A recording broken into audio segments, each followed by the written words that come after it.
My guest today was first elected to council in 1976. He was elected mayor in 2000 and hung around until 2018. In 2011, he made an impassioned plea to Waterloo City Council to talk about joining forces and get action from higher levels of government to deal with the growing infrastructure deficit. No, not amalgamation, but working together. At the time he said, and I quote, "I can't look at people anymore walking down the street and say it's not my fault. I don't want to make excuses anymore and say it's not my fault. We have to become a lot more assertive, and we have to become a lot stronger and have to come together as municipalities. We take the accountability for all of it. There are things that are out of our control, but the things we can control give very little room to maneuver. Infrastructure cannot be built on property tax," he said. "It cannot be built on user fees." He's someone who's seen a few budgets in his time. He's my good friend, Doug Craig, former mayor of Cambridge, and he's a returning old gray mayor.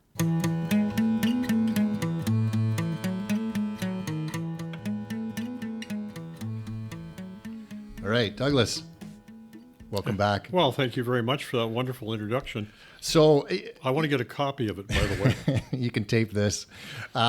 So interesting, because we were talking about taxes, and I was doing a little bit of research and came across this meeting that you went to in Waterloo. Do you remember that? I do, actually. Brenda Halloran, I think, was the mayor Yeah. at the time. We were good friends, and I asked if I could come up and speak to them. I thought I would get a warmer welcome in Waterloo as opposed to some other municipalities. Locally? Well, you could have come to North Dumfries. That's true. I would have embraced you, no problem.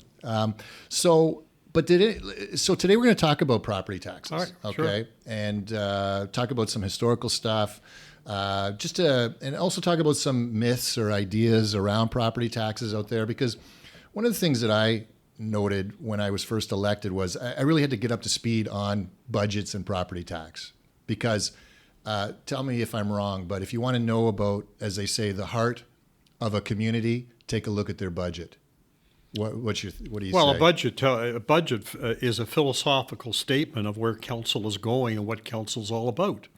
So if it's a council that puts all kinds of money into recreation, as an example, you get a true picture of the direction of the community. So the budget reflects that, and I think that's an important aspect of local government.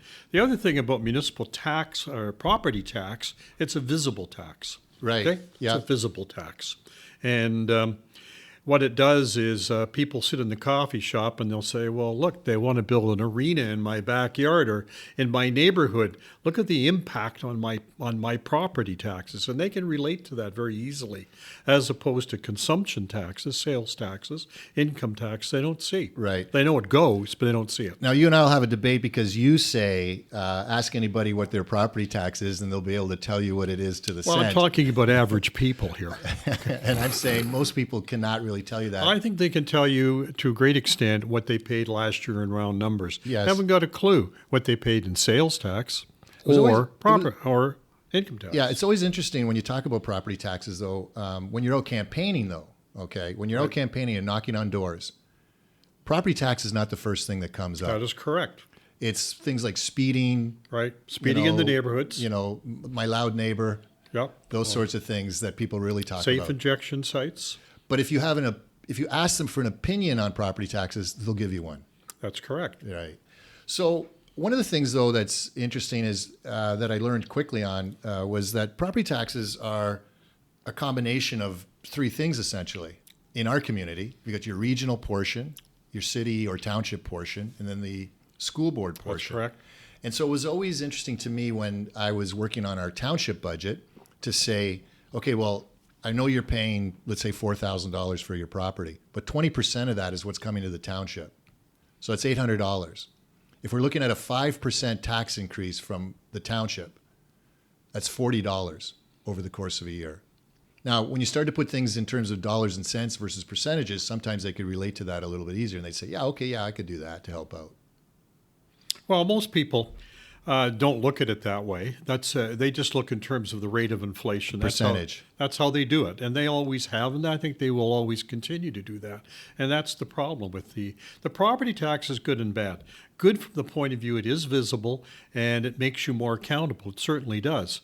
Bad from the point of view that you want to do more, but you're limited by the fact that it's going to come on the impact will be on the property tax, which Right. is difficult for people. So in my example, I threw out this 5% number, which would be unheard of in some situations, but it does occur from time to time. But we always hear about the goal to get the rate, to get the property tax at the rate of inflation. That's a community goal. It's not a realistic goal to build a city, to attract business, to make it a livable city, that Right, sort and of thing. we'll get into that. But at first, I just wanted to ask, the whole concept of rate of inflation for property tax, it's not a statutory regulation. That is correct. Right? It's just a desire, and they just pick this number because we presume people's incomes go up by the rate of inflation. Mm-hmm. Except if you're in police or fire. Right, which you've seen a higher, that's sort of an impact on the budget that Right. sometimes we can't. But some people don't even get a rate of inflation increase. Like the current Ford government, the teachers, we're talking about a 1% That's correct, yeah. increase.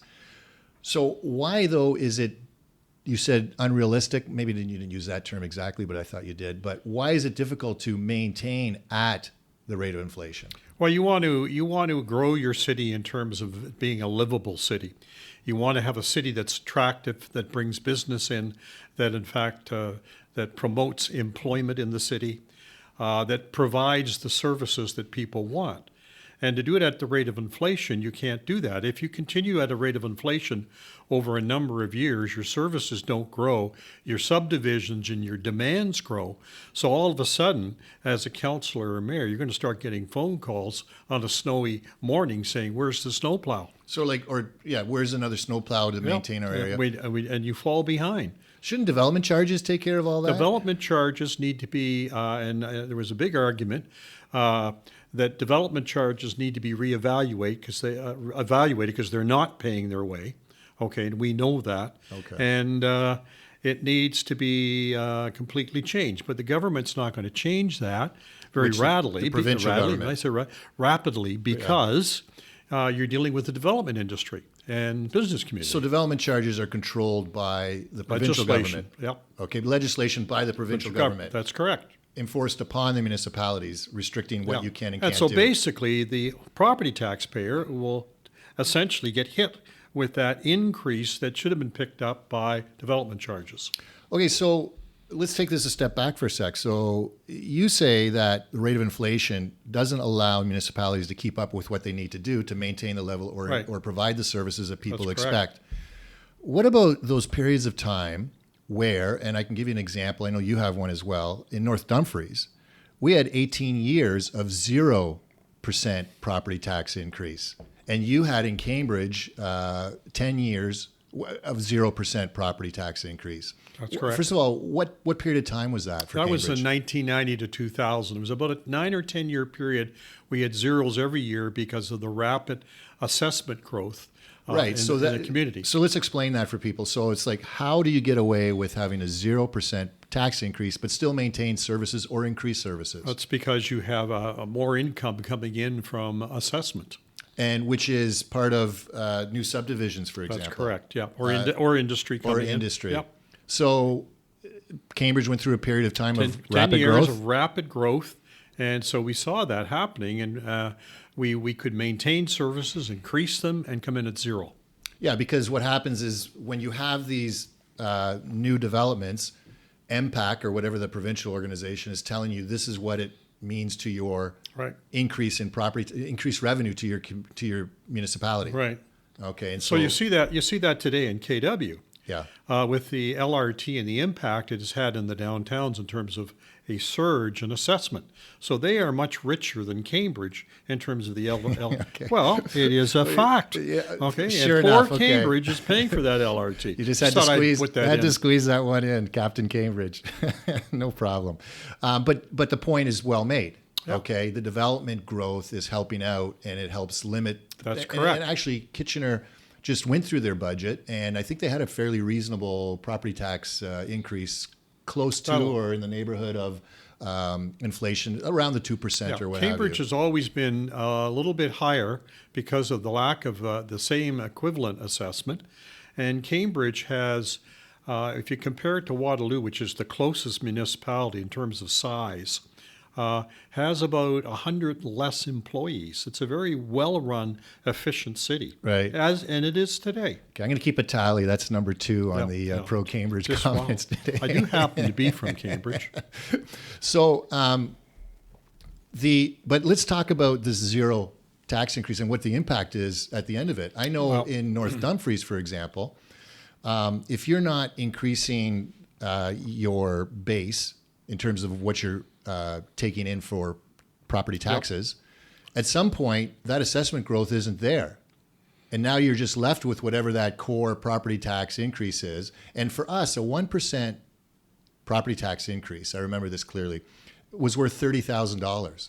Right. So if you wanted to do anything and wanted to rely on property tax increase, you only had 1%, $30,000 to do whatever it is you needed to do.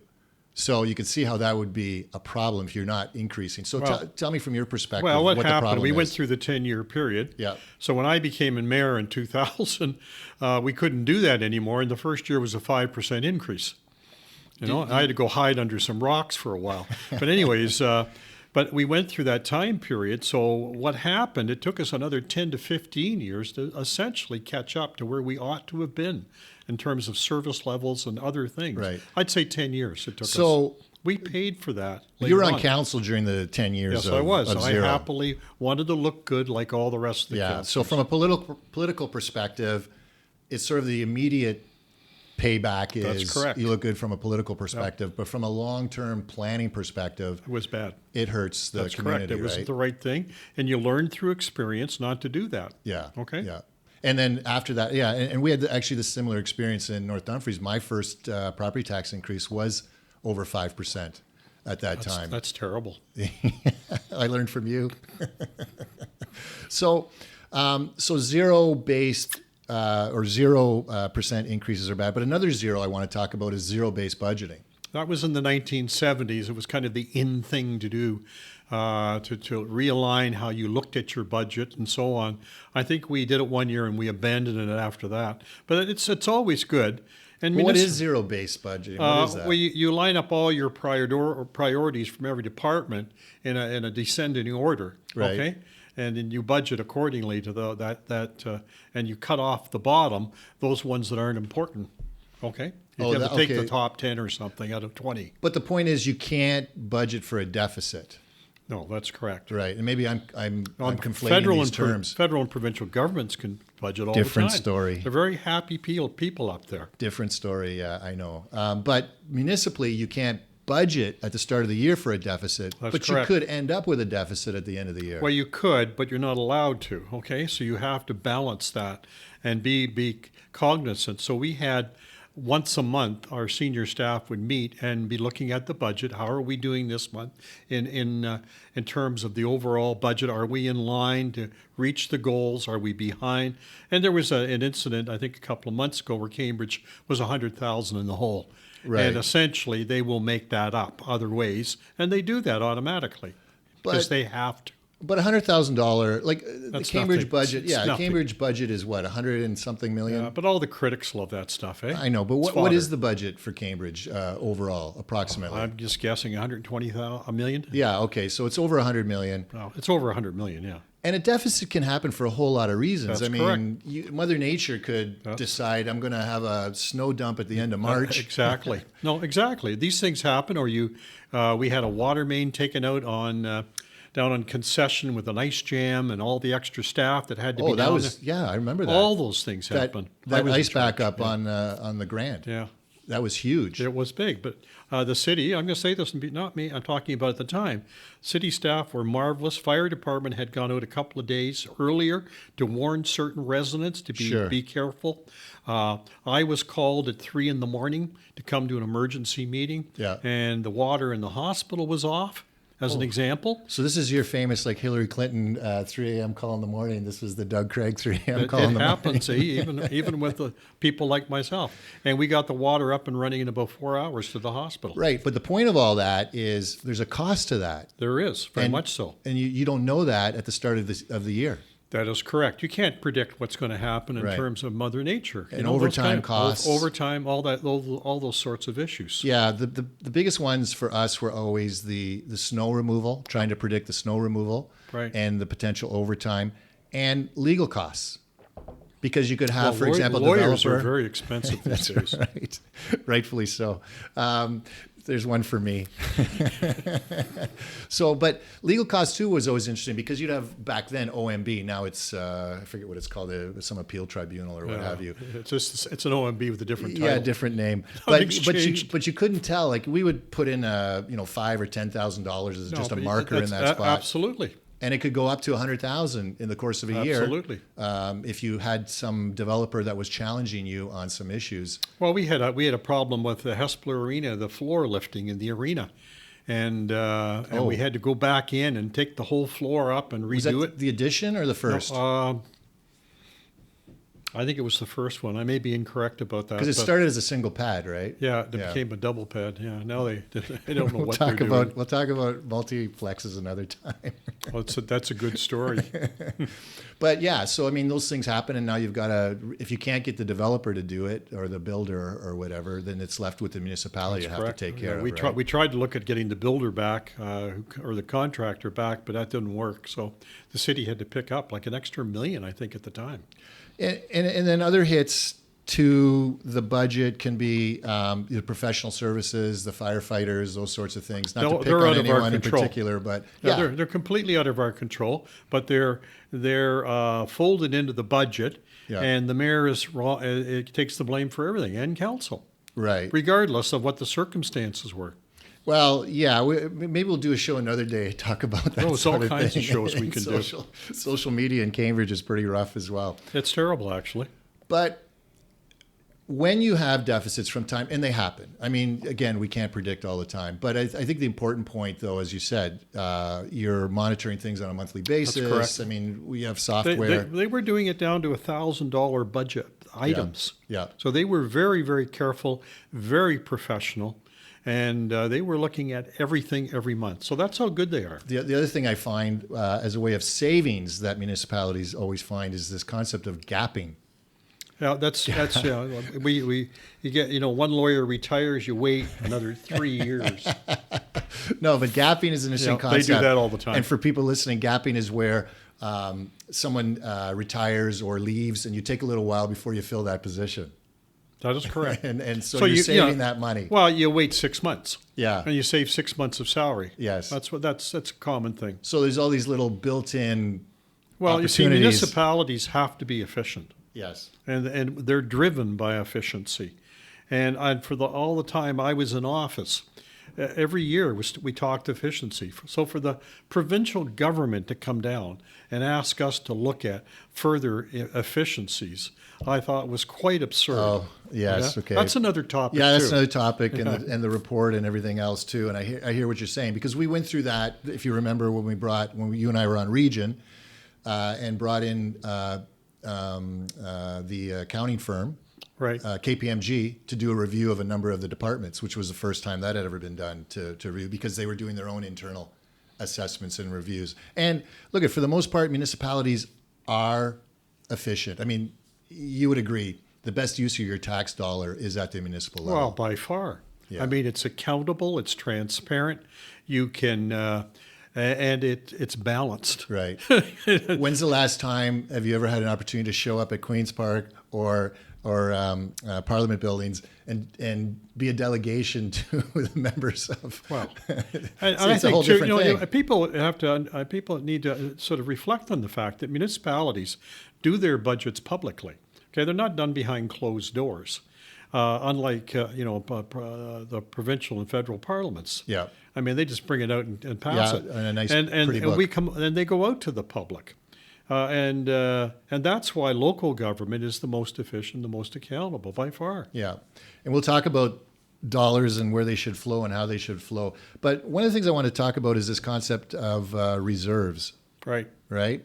Which is it's sort of like, I don't want to call it a slush fund, but it's Not a slush fund. Not It's a slush fund. It's a mandated system of edicts that have come down from the province, Right. in terms of everything you could imagine has to have certain reserves regardless of. I think our reserves, I can't remember, 77 million. So we had the business community coming in and saying, what the hell are you doing here with all these reserves, and you're raising our taxes? Right. And then it took probably 2 to 3 days of discussions going through each area of the budget about these reserves.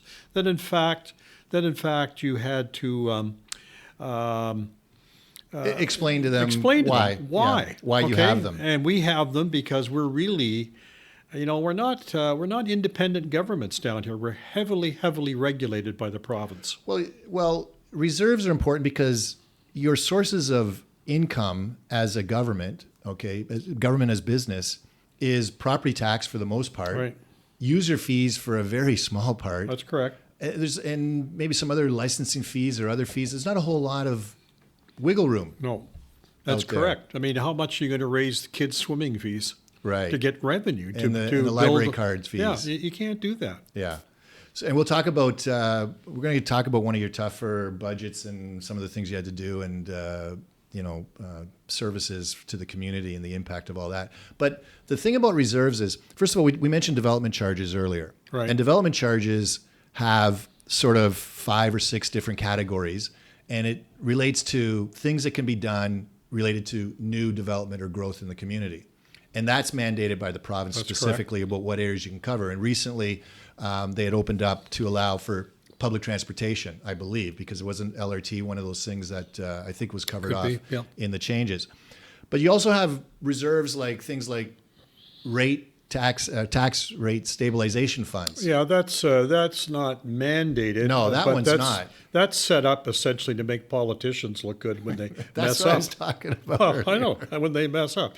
But most of the reserves, if not all of them, are legislated Yeah. for good reasons, some for not good reasons. But a tax rate stabilization fund is a good reason, too. Well, it's for unforeseen events, in a sense. Like we also. talked about. Yes. Right? So, Okay. because you could end up the year having to expend more money than you anticipated at the start of the year. You got to be careful with those, because if in fact you buy down the budget one year, when the next year comes, you have to buy it down again that same amount. Unless it was a Mother Nature event. That's a one-off. Well, they're not always Mother Nature. No, I events. understand, but it Could be an some- election year. Some things. Okay, that's a good point. And let's expand on that for a sec. You had mentioned in 2000 when you were elected mayor, your first year budget increase was 5%. Yeah. I'm going to guess that by the time your fourth year came around, it was Third year. Third year, it was Yeah. 2. Yeah, 3 years then. It was 2% or less. Well, you see, politicians aren't dumb, okay? I mean, they may act dumb at times and be perceived that way. I mean, if you're going to hit, their attitude has always been, if you're going to increase taxes, do it the first 2 years. Yeah. By the fourth year, no one cares if in the second year you came in at 0%. They could care less. Or they don't remember that Or you they don't came in at remember 5%. Exactly. The only year they care about is the final year. Yeah. Okay, and that's kind of how the public looks at it. Yeah. Well, and you're basing that from your years of campaigning, That's correct. years of public meetings. That's right. And delegations coming forward. And really, that's sort of your perception is the focus is, what have you done for me lately? Right. Exactly. People just think it's like the city. People don't look at the city in terms of a whole entity. They relate only to their neighborhoods. Right. It's their neighborhood that it's important to them. Yes. And they relate to the speeding in the neighborhood. There's a lack of facilities in the neighborhood. Yeah. And if you talk about the whole overall city, it becomes cloudy and somewhat distant in terms of what's important to them. That's just natural. Yeah. Okay. So in their neighborhood, they're saying, I'd like a soccer field. Yep. I'd love an arena, but I know that's too much money.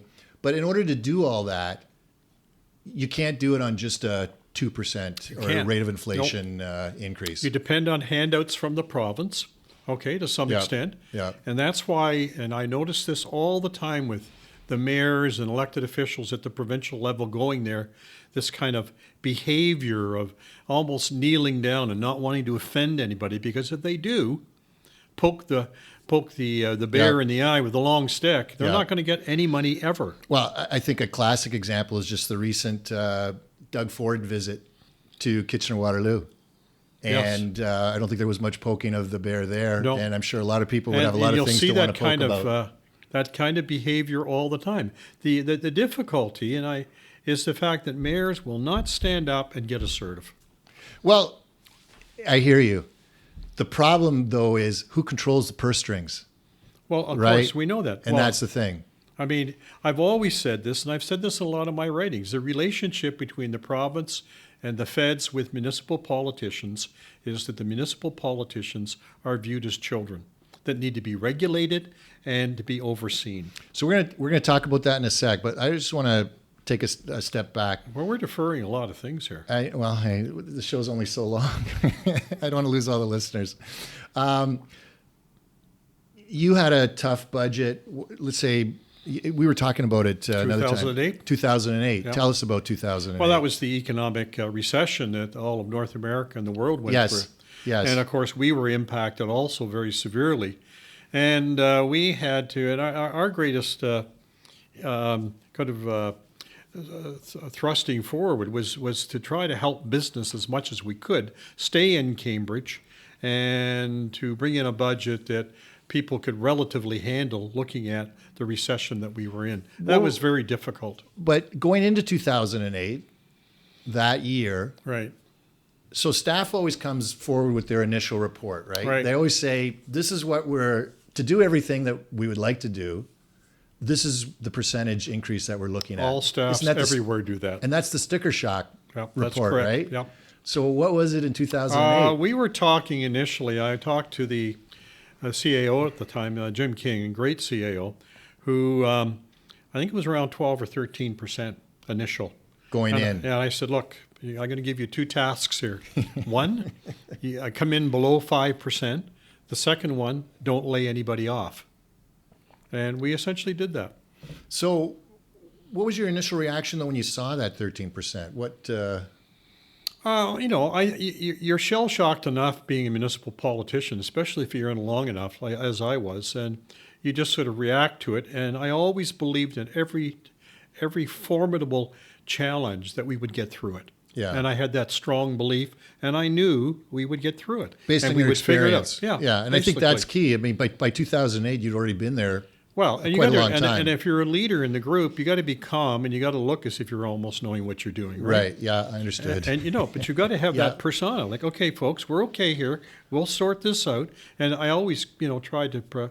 And inside, I was relatively calm most times. So how did you get from 13 down to 5 or Well, less? I think Jim did a lot of cost cutting in terms of not renewing certain things, certain services, of redistributing staff around. And not replacing any staff through retirements Okay. or other things. So that's how we did it. So it's almost like that gapping thing we're talking about. Well, but you it have is. a plan. It was a major gapping plan to some extent. Okay. Yeah, so you but there knew- were some cutbacks. I mean, one of the things we did, this is the lessons you'll learn, is the library. Well, we're going to shut the library. It was the downtown Galt Library, I think, for a week in August when we were doing some renovations there. But we would save a bit of money.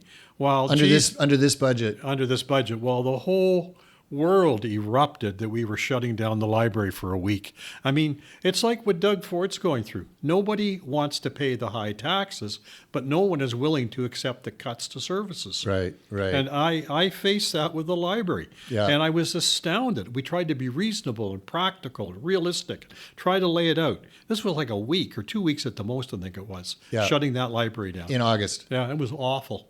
Yeah. This is the one downtown Galt? Downtown Galt, yeah, the main library. Right. So were there any other cuts to services? That I can't specifically remember, Rob. I mean, there were other places, but not as impactful or perceived impactful as that. So it sort of became symbolic, I guess. Oh yeah. Where's the nearest bush to hide behind? What did you get it down to? I believe we got it down to around 4.2 or 4.5, something like that. Back then? Yeah. And people were understanding. They knew we were in very difficult straits. Do you think if you hadn't had that string of 0%, that you would have been facing that 13. I don't think it wouldn't have been in as bad, 2008. but we still would have been facing a tough budget. Yeah. So maybe not 13, maybe 7 or 8. Yeah, I mean, 2008 impacted a lot of people Oh, of course it did. from a recession perspective. I guess the other thing that I was just thinking about is swimming pools in Cambridge as well. Like the outdoor pools. You have 2 outdoor pools. Right. Those always seem to be what's going to happen to them. You're in a public democracy that allows input from the public. Yeah. So you get 30 mums come in, 30 grandmas come in with their swimming program at the outdoor pool in Soper Park, and council just melts away and says, That's the "How long-" classic. It is. I saw it up at the region with. Was daycare. They were gonna cut it back or do something, and Well, yeah, it was all the- the mums came in Yeah. with their babies, and the place just melted. Whatever you want, you can have it. Actually, that's a good point you brought up. That was the result of the KPMG review. Yeah. And they said, okay, well, you have this daycare operation that provides support for, let's say, 100. If we change it to a different type, now you can support 300. And it was those 100 that came in and said, we don't want to change anything. With their babies. Yeah. And so Well, that's a little tip for everyone. You want to make change, show up But you with see, the right people. In a democracy, people have the right to have the rate, their taxes above the rate of inflation if they wish it to be there, and to do things that the professionals don't want them to do. That's their right. And I've run into that, where we accepted, okay, this is what you want. The pool should be closed. We know that, but this is what you want. Okay? I think the pools are still open today. They are. The mums keep showing up. They're on the chopping block every budget. That's right. And the council hasn't got the backbone to do the right thing, actually. Okay, that's not like look over here while I'm doing something else over there, is it? A little deafness there. Let's talk about the upper levels of government and providing we got their a few assistance. hours here? I know. But I've always been of the view, and we went through this in North Dumfries when we built our community center. Okay, so the government had this massive infrastructure program around 08, okay, recession going on. They said, okay, we're going to start building all across. And the problem, though, is that, just to yada yada it, you get this money. Now you go out to get some bids. There's only so many contractors out there. That's right. And the prices escalate. And the contractors are like, you can take my offer or I'll just go on to the next one.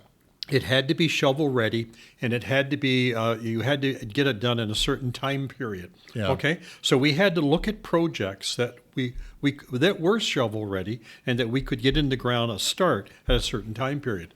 So what happened was Kitchener started whining publicly because they had certain projects that they wanted to do. That's number 3. That they couldn't get in on the timeline. Right. Eventually, it was changed to allow communities like Kitchener Well, get their way. you know what?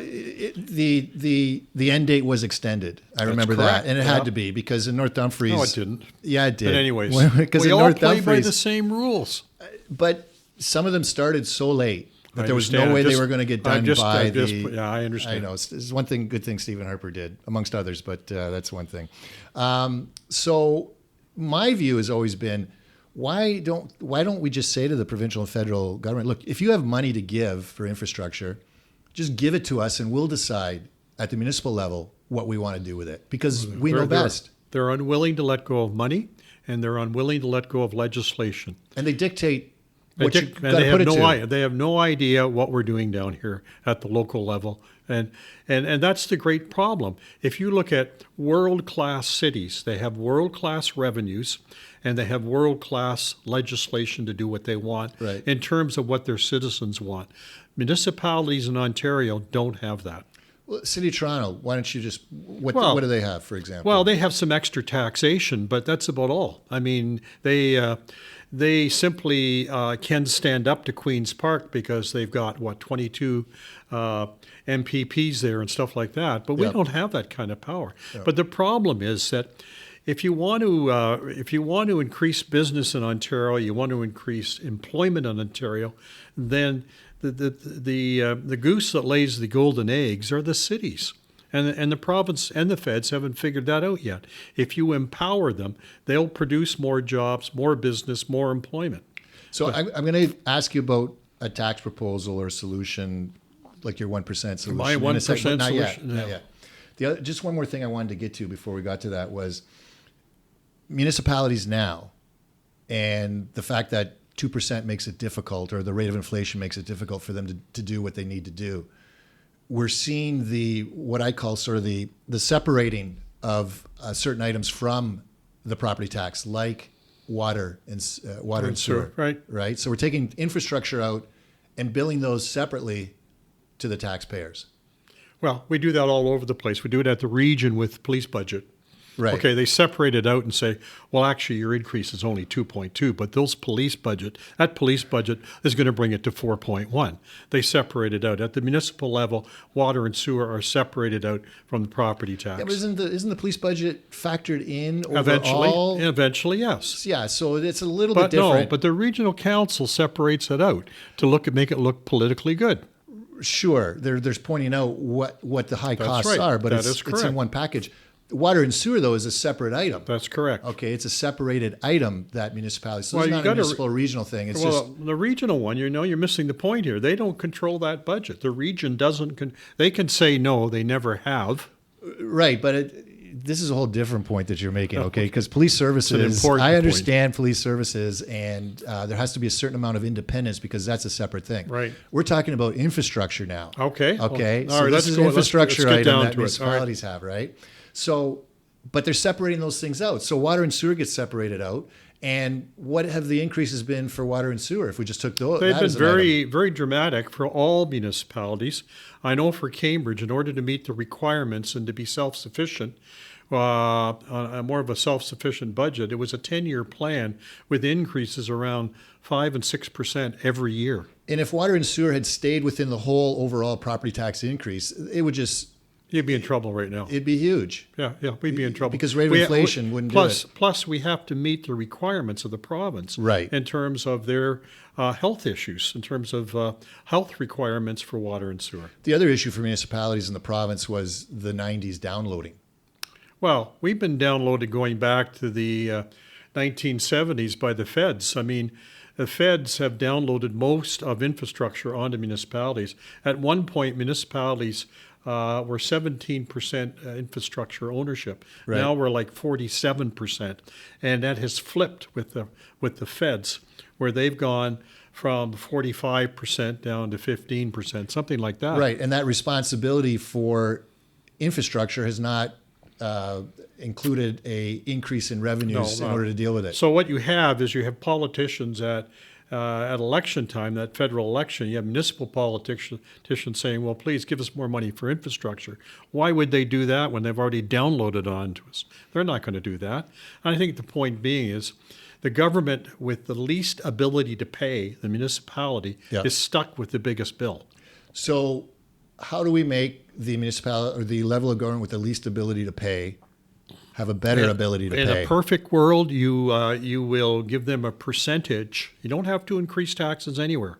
You give them a percentage of the consumption taxes that are being collected by the federal and provincial governments. Give them 1%. And you had researched that. Well, I had. And Gord Hume out of London, Ontario had done it too. And I think it came down to 1%. I think it was sales tax. You're not increasing sales tax. You're getting 1% from the... Just divert what's going to the upper level. Yep, back down. What did that mean to Cambridge? It would give Cambridge $12 million a year. It would give the region $45 million a year, extra money. Right. Huge. Okay? And what it would do is it would flatline property tax for the foreseeable future, if you wished, or maintaining it well below the rate of inflation while you had the ability to put money into infrastructure. We have an infrastructure deficit in Cambridge. I think it's around $140 million. That's a get. I think it's higher. Eh? I think it's higher. I think it's 160. It's in that area. Yeah. And that is the complete responsibility of the feds downloading through the province. Well, I had our friend Todd Cowan on for a show, and we were talking about the casinos. Right. And one of the driving factors for them for considering the casino was the fact that they had, he estimated, a $60 million infrastructure deficit. And with no other sources of income to fund it, they were looking at that as a potential way to fund the infrastructure deficit. It's a sad state of affairs. And then you have the province saying, well, we're going to balance our budget in 5 years. 5 years come, we all know they're not going to balance their budget. They're incapable of balancing their budget. The- If you move the monies down and the legislation, the average homeowner will have more accountability, more transparency, and be able to influence what they want in their city more effectively. Yeah, I don't think you could say it any better than that. The municipal level is the true level. It's the most Yeah. efficient, effective level, and it provides for the greatest participation of the community in deciding what gets done. Absolutely. Douglas, Are we coming to the end? it's the end. Can I talk about it's other the things? end. We'll come back another time and have a good conversation, but I want to thank you for Oh, you're welcome. My coming in pleasure today. always. Illuminating, as always, and a pleasure. Thank you. Okay, so thank you again for listening to another edition of the Old Gray Mayors. My name is Rob Deutschman. I want to thank my friend Alex Kinsella for putting it all together and making the magic happen. And you, the listener, for taking the time to listen. And again, if you have any issue or topic or person that you think would be an interesting interview, please feel free to reach out. I'd be happy to make it all happen. Take care. Thank you.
Welcome to another edition of Old Gray Mayor's podcast. I'm your host, Rob Deutschman.